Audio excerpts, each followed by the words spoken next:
안녕하세요. 오늘도 사연살롱을 찾아주셔서 감사합니다. 은혜 갚은 까치 이야기 다들 아시죠? 최근에 저희 집에 은혜 갚은 까치가 찾아들었어요. 진짜 까치는 아니고 정확히는 시동생이에요. 시동생은 제 남편의 배다른 동생인데 남편과는 친동생들보다도 더 가까운 사이였어요.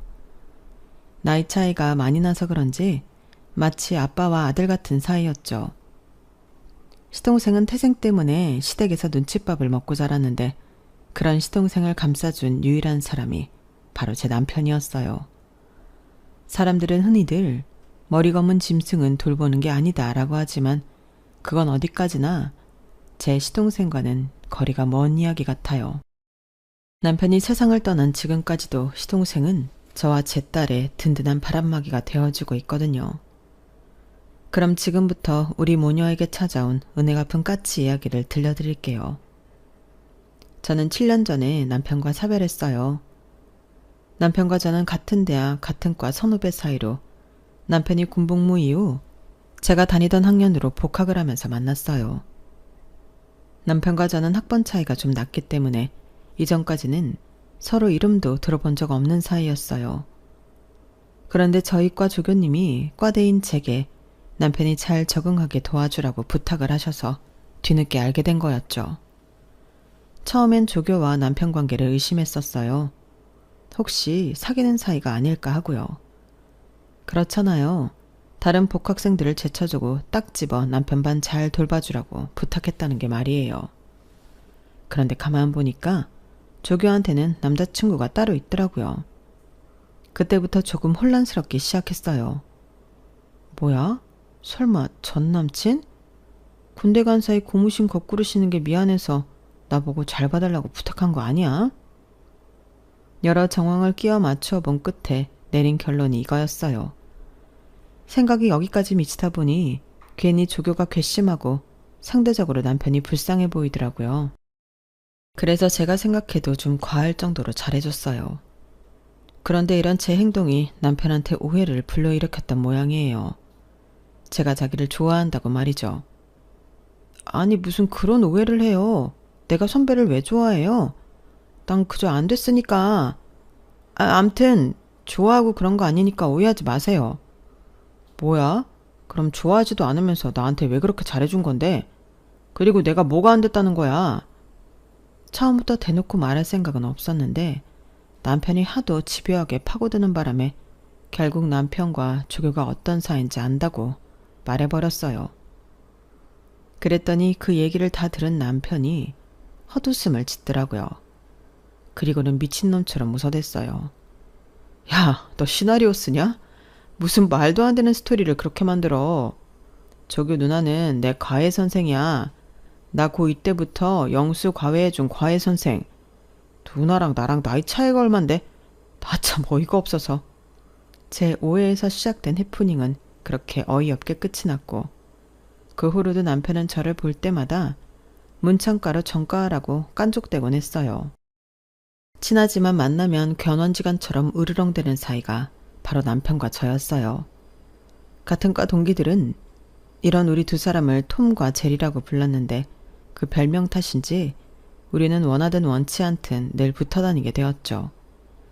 심지어 졸업을 앞두고 임용고시를 준비하면서 학원에서까지 만나게 됐으니까요. 오은영, 너 내 스토커냐? 교생 실습도 나랑 같은 학교로 오더니 하다 이번엔 임용고시 학원까지 따라와? 너 내가 그렇게 좋아? 좋으면 말만 해. 내가 눈 딱 감고 사귀어줄 테니까. 웃겨 진짜. 누가 누굴 따라가. 그 학교는 내가 먼저 찜해둔 데였거든.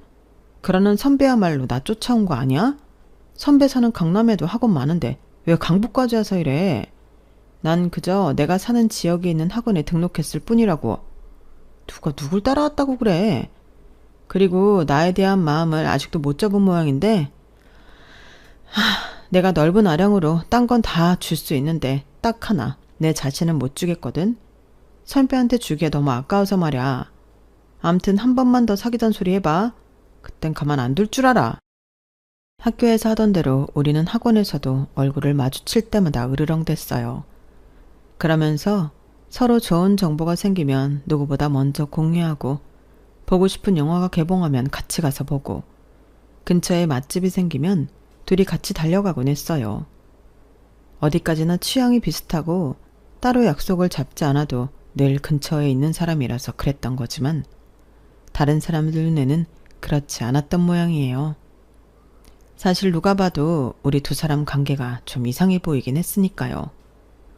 정작 우리 두 사람만 그걸 모르고 있었던 거예요. 그러다 관계가 진전되기 시작한 건 예기치 못한 사건 때문이었어요. 임용고시를 앞두고 방학 특강에 한창이던 시기에 남편이 며칠째 학원에 나오지 않는 거예요. 전화도 안 받고 문자도 쉽고 말이죠. 그동안 같이 공부하면서 쌓인 정 때문에 그랬는지 마냥 모른 척할 수만은 없었어요. 유명 강사 특강이라 등록할 때 경쟁률이 세서 엄청 힘들었는데 그런 강의를 놓친다는 게 너무 아깝더라고요. 그래서 특강 내내 녹음을 해서 USB에 저장했어요. 강의 필기랑 녹음 파일을 들으면 그래도 안 들은 것보다는 나을 것 같았거든요. 다행히 조고가 남편 과외를 했던 덕에 집을 알고 있어서 집 주소대로 찾아갔어요. 그리곤 집 근처에 도착해서 남편한테 문자를 했는데 이번엔 잽싸게 단문이 왔더라고요.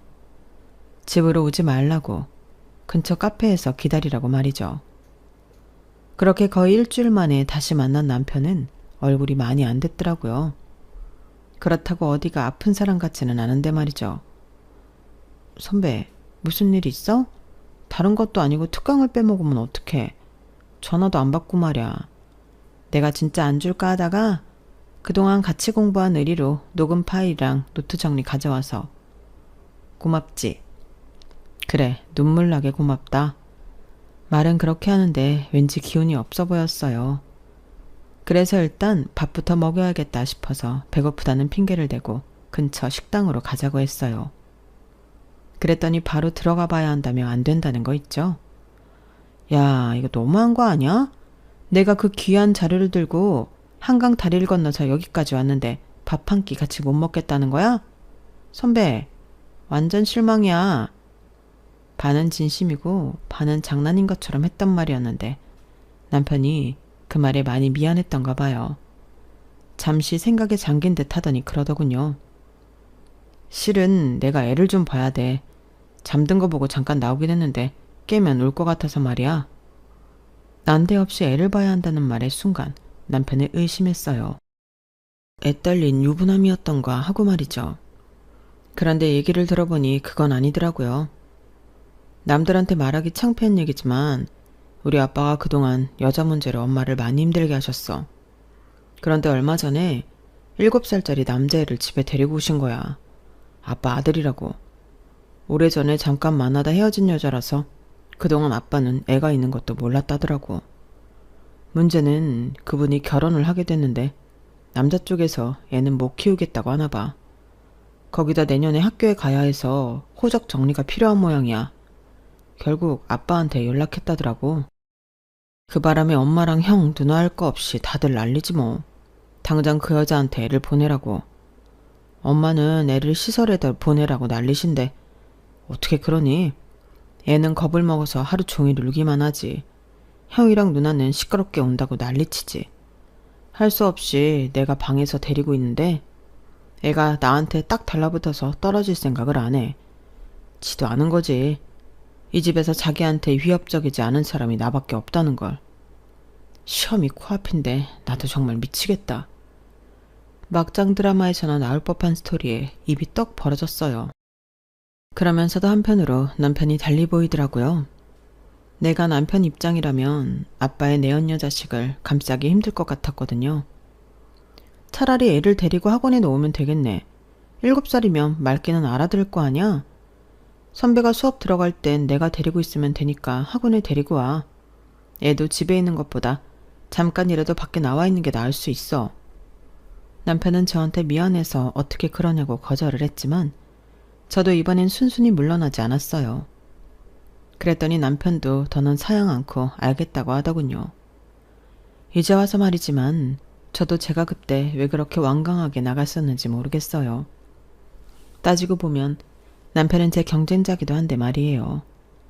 그래도 수년간 같이 공부한 동지애도 있었고 엄마를 떠나 낯선 집에서 눈칫밥을 먹게 된 어린 시동생이 불쌍했던 탓도 있었던 것 같아요. 남편을 따라 나오게 된 시동생은 처음엔 경계의 눈빛으로 저를 봤지만 며칠 지나고부터는 제게 말도 걸고 제 장난에 잘 웃기도 했어요. 이 어린 게 무슨 죄라고 온 가족의 미움을 받고 사나 제가 다 마음이 짠하더라고요. 그런 마음이 전해졌는지 시동생은 남편보다 저를 더 따르게 되었어요. 그러는 사이 방학은 끝나서 또 다른 고민에 빠지게 되었죠. 강의실까지 시동생을 데리고 들어갈 수가 없다는 게 문제였어요. 돈 많은 시아버지께서는 시동생을 위해 집에 아이를 돌봐줄 도우미를 들였지만 이상하게도 시동생은 도우미 말을 듣지 않았어요. 남편이 학교 갈 준비를 할라치면 귀신같이 알고는 먼저 옷을 입고 현관에 서 있곤 했거든요. 힘들게 동생을 떼어놓고 나왔다 싶으면 잠시 뒤 어김없이 형을 애타게 부르며 골목을 달려나오는 동생이 보이곤 했어요. 그러니 어떻게 동생을 떼어놓고 학교에 올 수 있겠어요. 처음 며칠은 할 수 없이 동생을 데리고 학교에 오긴 했지만 남편도 저도 듣는 강의가 같았기 때문에 애를 맡길 데가 없다는 게 문제였어요. 후배들한테 맡기는 것도 한두 번이지 매일 그럴 수는 없으니까요. 그래서 생각 끝에 시동생을 저희 학교 근처에 있는 어린이집에 보내기로 했어요. 원장님께 사정을 말씀드렸더니 다행히도 받아주셨거든요. 애초에 시댁 근처에 있는 유치원에 보냈으면 될 일이었지만 그건 시어머니께서 반대를 하셨어요. 동네 창피하게 밖에서 자식 나온 거 광고할 일 있냐시면서요. 어머님은 아이의 인생보다는 자신들의 체면이 더 중요한 분이셨어요. 거기다 아버님은 자신이 벌인 일에 대해 금전적인 지원 외에는 아무것도 하지 않는 분이셨고요. 아주버님과 시누이도 그런 부모를 똑같이 닮았지만 제 남편만큼은 달랐어요. 그래서 어린 시동생도 제 남편만 따랐던 거였죠. 애들이 사람을 더 잘 알아보니까요. 어머님의 반대에도 불구하고 아버님 호적에 올라간 어린 시동생은 다행히 이듬해 초등학교에 진학할 수 있었어요. 그리고 남편과 저는 임용고시에 최종 합격해 정식 교사가 되었어요. 대학 시절 내내 붙어 다녔던 우리는 발령받은 학교가 달라서 처음으로 떨어져 지내게 되었어요. 사실 우리가 사귀는 사이도 아니고 서로 죽고 못 사는 사이도 아니었기 때문에 남편과의 이별을 대수롭지 않게 생각했는데 막상 혼자 떨어져 지내보니 그게 아니더라고요. 학교 생활에 적응하느라 눈코 뜰 새 없이 바빴는데도 희한하게 남편이 생각나는 거예요. 특히 힘들 때는 더욱 그랬어요. 그렇다고 자존심 상하게 먼저 전화해서 보고 싶다고 할 수도 없고 안간 힘을 쓰며 버티고 있었는데 때마침 남편한테 전화가 왔더라고요. 그래서 받았더니 남편이 아니라 어린 시동생이더라고요. 보고 싶다고 우리 언제 보냐고 그러는데 순간 이거다 싶었어요. 시동생을 핑계로 남편을 만날 수 있으니까요. 그런데 저만 이런 생각을 한 게 아니었나 봐요. 막상 나가보니까 시동생도 남편도 저를 보고 싶어 했다는 걸 알 수 있었거든요. 서로 마음도 확인했겠다. 더 시간 끌 필요 있겠어요? 바로 사귀게 되었죠 뭐. 비록 학교는 달라도 초임 교사가 하는 일은 비슷했어요. 과목도 같은 수학이다 보니 수업 준비도 그렇고 시험 문제 출제를 할 때도 서로 도와가며 할 수 있어서 좋더라고요. 비록 월급이 많지는 않지만 그래도 방학 때도 월급이 나온다는 건 정말 좋더라고요. 방학 때는 어린 시동생을 데리고 셋이 국내외 여행도 다니곤 했어요. 전보다는 많이 나아지긴 했지만 여전히 시동생은 시댁 식구들을 어려워했거든요.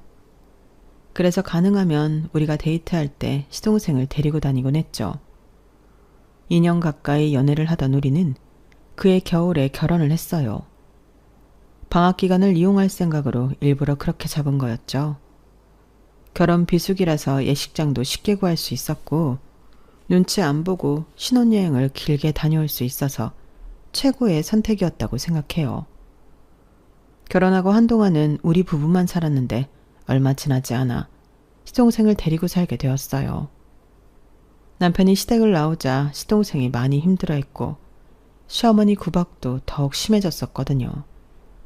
보다 못한 제가 남편한테 시동생을 데리고 오자고 해서 어렵게 성사된 거였죠. 그런데 웃긴 게 뭔지 아세요? 막내 아들이 식구들한테 구박을 당하는데도 나 몰라라 하던 아버님이 저희가 시동생을 데리고 산다는 걸 끝까지 반대를 했었다는 거예요. 아빠가 없냐 엄마가 없냐? 왜 진우를 니네가 키워? 괜히 쓸데없는 소리 말고 니들은 니들 인생이나 살아. 사돈 보기 창피하게 뭐하는 짓들이야? 아니, 그렇게 창피함을 아시는 분이 밖에서 자식을 낳아오고 집에 데려와서는 방관을 한답니까? 솔직히 아버님 말씀에 따박따박 반박을 하고 싶었지만 정말이지 안간힘을 쓰고 참았어요. 그런데 어머님은 아버님과 생각이 달랐다는 게 문제였어요. 아유, 그래도 자식이라고 그렇게 끼고 살고 싶어요? 쟤 때문에 나랑 우리 애들이 가슴 찢어지는 건 생각 안 나냐고요. 셋째 내가 데려다 키우겠다는데 당신이 뭐라고 반대를 해요? 당신이 그럴 자격이 있어요? 애만 딸랑 만들어 놓으면 뭐 하냐고요. 사고는 당신이 치고 왜 그 뒤치다거리는 내가 해야 하냐고요. 긴 말 필요 없어요. 셋째 내가 키운다고 하니까 그렇게 하라고 하세요. 어머님 기세에 눌린 아버님은 마지못해 허락을 하셨고 그때부터 시동생은 저희 집에서 함께 살게 되었어요. 솔직히 시동생을 데리고 오겠다는 생각을 할 때만 해도 애를 키우는 게 이렇게 손이 많이 가는 줄은 몰랐어요. 신경 써야 할 게 한두 가지가 아니더라고요. 퇴근 시간까지 애를 봐줄 사람이 없어서 태권도 학원이랑 피아노 학원으로 뺑뺑이를 돌려야 했고 학교 업무로 파김치가 된 상황에서도 시동생 숙제를 봐주고 준비물을 챙겨야 했어요. 시댁에서 양육비를 지원받고 있어서 금전적인 걱정은 없었지만 우리가 이 아이를 잘 키울 수 있을지 늘 고민되고 걱정이 앞서는 건 어쩔 수 없었어요. 우리 부부가 교사라고는 해도 아이 키우는 걱정은 일반 부모님들이랑 다를 바 없었거든요. 그래도 다행인 건 시동생이 말썽 안 부리고 잘 자라주었다는 거예요. 가끔은 그래서 가슴이 아프기도 했지만요. 어린 게 우리 부부가 아니면 자기를 받아줄 사람이 없다는 걸 알아서 그런지 눈밖에 나지 않으려고 애를 쓰는 게 보였거든요. 특히 제가 딸아이를 출산하자 시동생이 위기의식을 느끼는 게 확연히 보였어요. 우리에게 아이가 생겼으니 이젠 자기는 버려질지 모른다는 두려움을 느꼈던 모양이에요. 우리 부부가 좀 더 사랑으로 품어주었더라면 시동생이 이런 걱정은 안 했을 거라는 자책도 많이 했어요. 도련님, 형이랑 내가 아기만 이뻐할까봐 걱정돼요?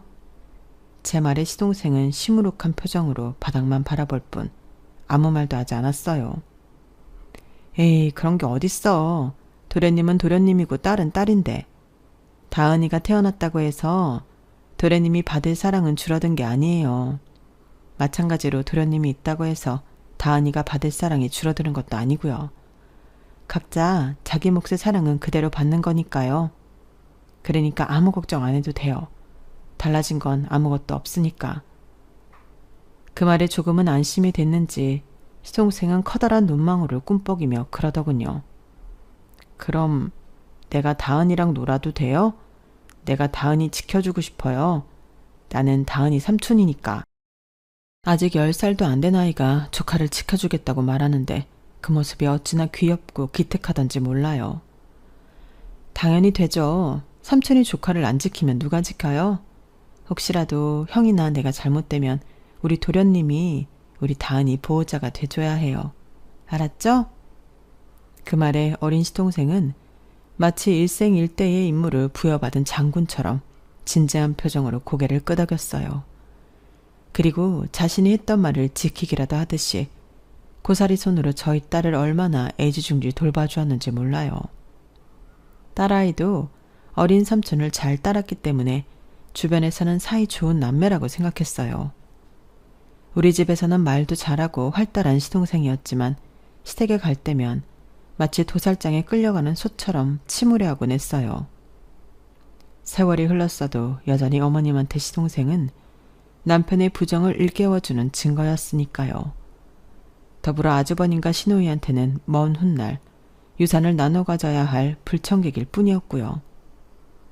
그렇게 시동생은 시간이 흘러도 좀처럼 시댁에 융화되지 못했어요. 그렇게 고등학생이 되었는데 느닷없이 시동생 친모가 찾아온 거예요. 주말이라 모처럼 늦잠을 자고 있었는데 시어머니께서 전화를 하셨더라고요. 시동생을 데리고 당장 본가로 오라고요. 명절에도 시동생 데리고 오라는 말은 안 하시는 분이 갑자기 콕 집어 시동생을 데리고 오라 하시니 왠지 불길하긴 했지만 어쩌겠어요. 오라시니 가야죠. 그렇게 온 가족이 시댁으로 향했는데 거기에 시동생 친모가 와 있더라고요. 어머님은 시동생 친모를 조롱하듯 그러셨어요. 지 새끼 버릴 땐 언제고 이제와 데려가겠다니 어쩜 하는 집도 일이 천박한지 원. 자식이 아니라 물건으로 하는 거지. 예, 네 엄마가 너 데려간다니까 더 이상 내 아들 며느리 힘들게 말고 얼른 따라가거라. 이럴 거 왜 온 집안에 분란을 일으키고 그 난리를 친 건지. 아들까지 버리려고 했던 결혼이었지만 결과는 그리 좋지 않았나 봐요. 남편과 이혼을 하고 아들을 데려가겠다고 온 걸 보면 말이죠. 그런데 알턴 일을 빼내듯 시원한 표정으로 시동생 데려가라고 소리치는 시어머니와 달리 아버님은 제 남편은 반대를 하고 나셨어요. 아버님은 자기 자식이니 그렇다 쳐도 제 남편이 그럴 줄 몰랐기에 시댁 식구들은 황당한 표정이었죠. 엄마라는 사람이 왜 이렇게 경솔해요? 진호가 버리고 싶으면 버리고 데려가고 싶으면 데려갈 수 있는 존재인 줄 알아요? 진호가 그동안 어떻게 살았는지 알기나 해요? 이제 겨우 적응하고 잘 사는 애 또 이렇게 흔들어야 되냐고요. 이혼했으니 데려가겠다고요? 그럼 또다시 남자가 생기면 그때는요. 지는 못 키우겠다고 또 버리지 않을 거란 보장을 어떻게 하냐고요. 못 보내요. 우린 진우 못 보낸다고요. 평소 화도 잘 안 내는 사람이 그날은 어찌나 화를 내던지 몰라요. 저 역시도 남편이 왜 이렇게까지 화를 내는지 모르는 바는 아니지만 그래도 여기서 눈칫밥 먹고 사느니 친모 품에서 사는 게 낫지 않을까 하는 생각도 들었어요. 그런데 그때 시동생이 그러는 거예요. 형, 미안해. 형이랑 형수님이 그동안 날 위해준 거 잘 아는데도 나 엄마랑 살고 싶어. 형, 미안해. 눈물이 그렁그렁한 눈으로 울먹이는 시동생을 보니 남편도 더는 뭐라고 할 수가 없었어요. 지금 이 상황에 누구보다 힘든 건 시동생이라는 걸 알기 때문이었죠. 대신 시동생한테 딱 한마디만 했어요. 진우 너 잘 들어. 형은 이제 너 안 받아줄 거야. 그러니까 아무리 힘든 일이 있어도 네 엄마 옆에서 살아. 다신 돌아올 생각 말고. 알았어? 남편의 그 말은 분명 차갑게 그저없었지만 이상하게도 제 귀에는 세상 무엇보다 따뜻한 이별의 인사 같았어요. 동생이 행복하길 바라는 형의 마음이 느껴졌거든요. 결국 그날 시동생은 친모를 따라갔고 남편은 그 후로 시동생에 대한 얘기는 한마디도 꺼내지 않았어요. 매정하다 싶을 정도로 말이죠. 비록 우리 부부의 품을 떠나긴 했지만 시동생은 가끔씩 제게 메일을 보내곤 했어요. 새로 전학 간 학교에서 친구를 사귀었다거나 대학 진학을 앞두고 진로 고민에 대한 푸념이라든가 비록 몸은 떠났지만 여전히 우리 집을 그리워하는 것 같았어요. 그럼에도 불구하고 다시 돌아오겠다는 말은 없었어요. 어떻게든 그곳에서 잘 버텨보려는 것 같다는 느낌이 강했거든요. 시동생한테 메일이 올 때마다 남편한테 얘기를 전해주려 했지만 남편은 한사코 들으려 하지 않았어요. 이제 자기랑은 상관없는 사이라면서 선을 긋더라고요.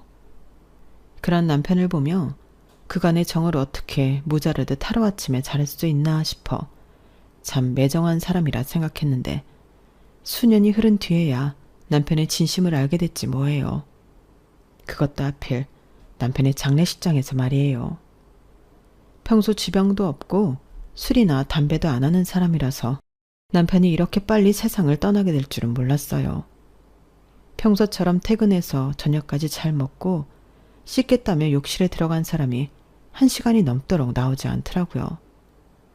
물소리는 계속 나는데 말이죠. 그래서 욕실 문을 열고 들어가 봤더니 글쎄 정신을 잃고 바닥에 쓰러져 있더라고요. 그 상황이 너무 당황스럽고 겁이 나서 무작정 119에 신고부터 했어요. 구급차가 오기까지 그 짧은 시간 동안 무슨 정신으로 남편 곁을 지켰는지 기억도 안 나요.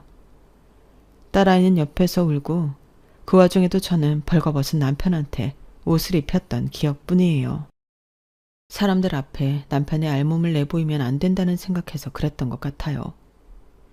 구급차에 실려 병원에 도착한 남편은 의료진의 치열한 사투에도 불구하고 세상을 떠나고 말았어요.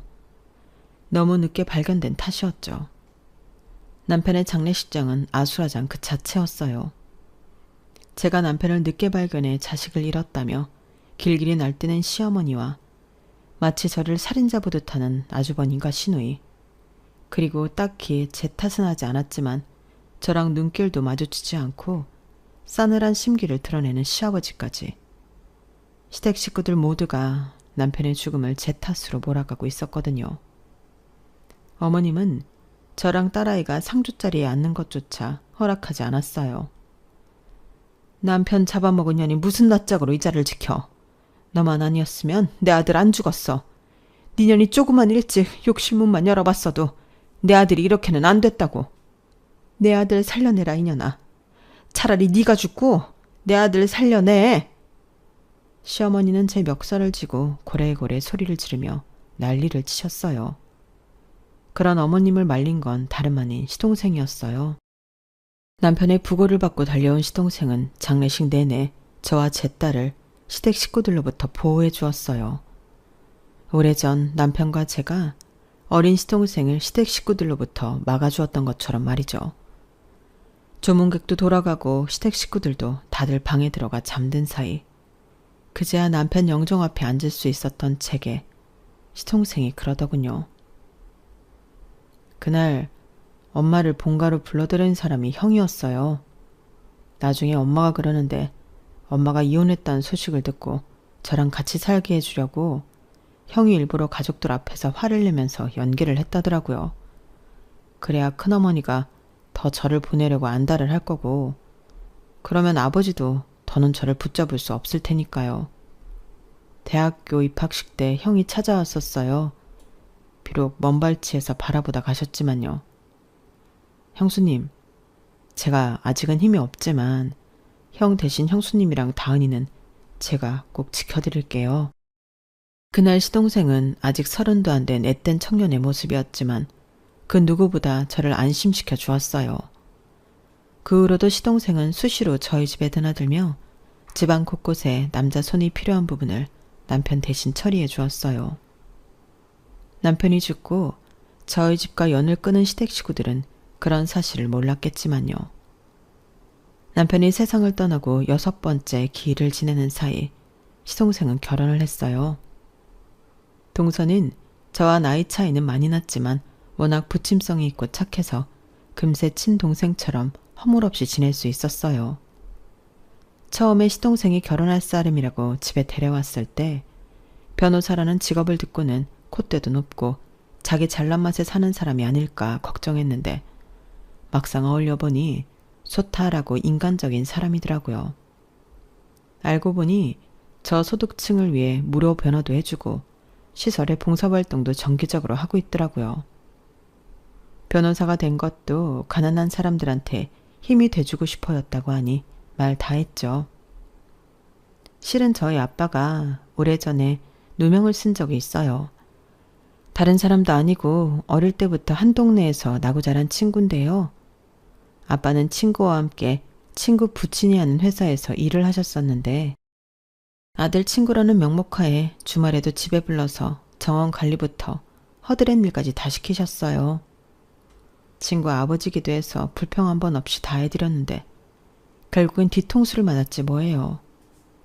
친구가 몰래 회사 돈을 빼돌리고 있는 걸 저희 아빠가 알게 됐는데 그걸 저희 아빠가 한 짓으로 둔갑시켜버리더라고요. 누명을 씌운 것도 모자라 변호사를 앞세워 소송까지 거는 바람에 아빠는 실형을 살게 되셨어요. 그때 저는 중학생이었는데 그걸 보면서 결심을 했죠. 내가 변호사가 돼서 억울한데 돈이 없어서 제대로 법정 싸움을 하지 못하는 사람들을 도와야겠다고요. 얘기를 듣고 나니 왜 시동생이 동서와의 결혼을 생각하게 됐는지 알 것도 같았어요. 시동생 부부는 나고 자란 환경은 달라도 어딘가 모르게 닮은 구석이 있었거든요. 그래서 저도 동서한테 금방 마음을 열게 됐는지도 모르겠네요. 남편이 세상을 떠나고 연락조차 없었던 시댁 식구들을 다시 보게 된 건 시동생 결혼식 때였어요. 시누이가 아버님을 모시고 결혼식장에 왔더라고요. 모시고 왔다고는 하지만 자세히 보면 감시하러 온 것 같았어요. 모르긴 해도 시어머니께서 보내신 거겠죠. 혼주석에 앉아있는 시동생의 치모와 아버님이 따로 대화라도 나누지 않을까 예의주시하는 모습이었어요. 결국 아버님은 별다른 대화도 하지 못한 채 식이 끝나자마자 시누이와 함께 돌아가셨어요. 식사라도 하고 가시라고 했지만 피곤하다시면서 가신다고요. 못 뵌 사이 많이 늙기도 하셨고 몸이 안 좋으신지 시누이 부축을 받아야 거동이 가능하신 것 같긴 했어요. 그날 아버님 몸 상태를 보고 걱정이 되긴 했는데 결국 그 모습이 마지막이 될 줄 누가 알았겠어요. 이듬해 가을이었는데 하루는 시동생이 갑자기 찾아왔더라고요. 아버님이 돌아가셨다면서 같이 장례식장에 가자고요. 솔직히 시댁 식구들이 저를 반길 리 없었기 때문에 선뜻 마음에 내키진 않았지만 그래도 시동생을 따라 나섰어요. 그리고 결과는 제 예상 그대로더군요. 제가 장례식장에 들어가자마자 시어머니와 아주버님, 시누이까지 득달같이 달려들어 욕설을 퍼부어댔어요. 네 년이 여기가 어디라고 와? 내 아들 잡아먹은 것도 모자라서 주워먹을 게 있다고 여기로 오냐고. 나가. 당장 나가. 그러게나 말이에요. 남편 죽었으면 영 끊어진 건데 뭐하러 여긴 나타나? 큰오빠 뭐해? 저 여자 안 쫓아내고. 진우 저게 더 문제야. 왜 저 여자를 여기까지 데려오냐고. 하여간에 똑같은 것들끼리 몰려다닌다니까? 저를 데리고 왔다는 이유로 시동생까지 욕을 먹자 저도 더는 그 자리에 버티고 설 자신이 없었어요. 그래서 아버님 연전에 목례만 하고는 그대로 장례식장을 빠져나왔어요. 그래도 한때 그 집 며느리로 살았던 사람인데 정말 너무하다는 생각이 들었어요. 내가 뭘 그렇게 잘못했다고 일어나 억울하기도 했고요. 그런데 몇 달이 지난 뒤 그 이유를 알게 됐지 뭐예요. 평생 안 보고 살 것 같았던 시어머니가 제게 전화를 했더라고요. 다짜고짜 화를 내시면서 말이죠. 네가 그날 장례식장에 찾아왔을 때부터 알아봤어야 했어. 얌전한 고양이가 부뚜막에 먼저 올라간다고 어떻게 돈 냄새는 기가 막히게 맡아서는 세상에 변호사까지 고용해 시애미한테 소송을 걸어? 그래, 어디 한번 해봐. 나도 가만히 있진 않을 테니까. 어머님이 밑도 끝도 없이 제게 화를 내시는 통에 무슨 일이냐고 물어볼 수도 없었어요. 그래서 시동생한테 전화해봤더니 형수님한테 형 몫의 유산을 안 주려고 꼼수를 부르길래 제가 와이프한테 부탁해서 유산 상속 유류분 청구 소송을 제기했어요. 형수님이 마땅히 받으셔야 하는 거니까요. 솔직히 남편이 죽고 시댁과는 연락도 끊긴 처지였기 때문에 유산은 기대도 안 했는데 시동생이 알아서 일 처리를 해주었더라고요. 얘기를 들어보니 시댁 식구들이 제 남편의 죽음을 제 탓으로 몰고 가 연을 끄는 것도 다 아버님이 돌아가실 때를 대비해 유산을 안 주려고 그랬던 거라고 하더군요. 그러니 10원짜리 동전 하나까지 다 받아내라고요. 솔직히 시동생 부부가 먼저 나서주지 않았다면 소송까지 벌일 생각은 못했을 거예요. 아직 소송 중이라 저희가 얼마나 받을 수 있는지는 모르겠지만 동서의 말에 따르면 금액이 상당할 거라고 했어요. 금액에 상관없이 이번 일로 시동생 부부한테는 너무 고마운 마음뿐이었어요. 요즘 세상에 누가 이런 일에 자기 일처럼 대신 나서 주겠어요? 인간 세상에 은혜 갚은 까치가 있다면 바로 이런 모습이 아닐까 생각합니다. 물론 시댁에서는 머리 검은 짐승은 거두는 게 아니라며 시동생을 집에 들인 걸 후회하고 있을 테지만 말이에요. 정작 이를 키운 건 자식들 탓인데 말이죠.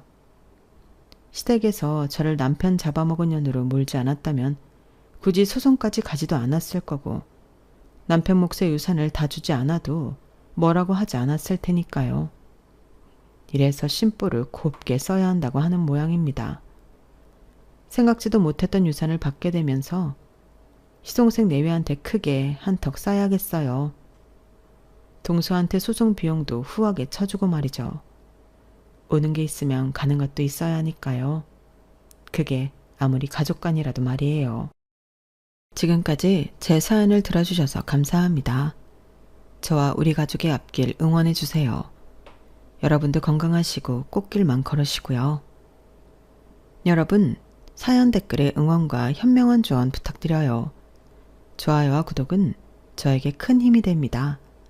오늘도 좋은 일 가득하세요.